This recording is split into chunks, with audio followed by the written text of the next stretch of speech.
Nagdesisyon na ang mga miyembro ng House Committee on Justice sa impeachment case laban kay Vice President Sara Duterte.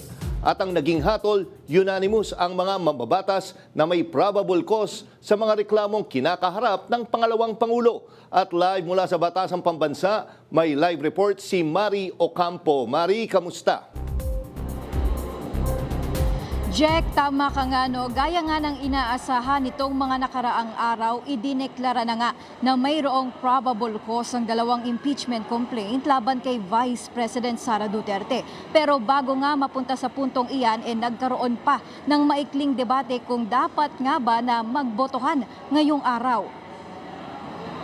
Iginiit nga ng mga miyembro ng komite na nabigyan nga ng sapat at higit pangaraw na due process si Vice President Sara Duterte sa gitna ng nagpapatuloy na impeachment proceedings laban sa kanya.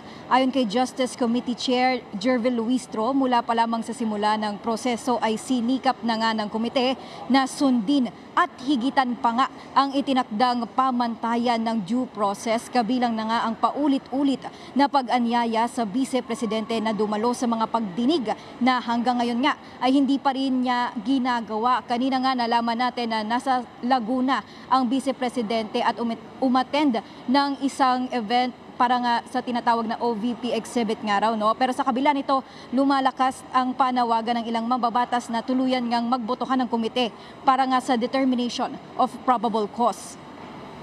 Ayon kay Tingog Party List Representative Jude Asidre, sapat na ang ebidensya at bilang ng mga pagdinig upang umusad ang proseso na dadaan pa rin sa plenaryo at Senado. Samantala, iginiit naman ni mamamayang Liberal Party List Congressman Laila de Lima na hindi maaaring iugnay sa paglabag sa due process ang patuloy na pagliban ng bise dahil na ipagkaloob na umano sa kanya ang lahat ng pagkakataon para ipagtanggol ang kanyang sarili. Naniniwala rin si Manila Congressman Benny Abante na naging patas at mahinahon ang komite kahit hindi nito ginamit ang kapangyarihang isabina o i-contempt nga ang Vice Presidente. Matapos nga ang maikling debate na yan kanina, unanimous naman ang naging desisyon ng komite na magdeklara nga ng probable cause. Naghain nga rin ng motion si Congressman Laila de Lima na i-consolidate itong dalawang impeachment complaints para sa articles of impeachment na inaprubahan naman ng komite kanina. Sa Mayo 4 naman nakatakda na aprubahan sa committee level ang consolidated articles of impeachment pati na rin yung committee report. Jack?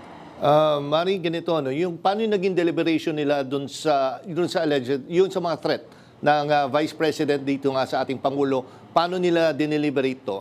Natuntun ba doon nila yung sinasabing hitman?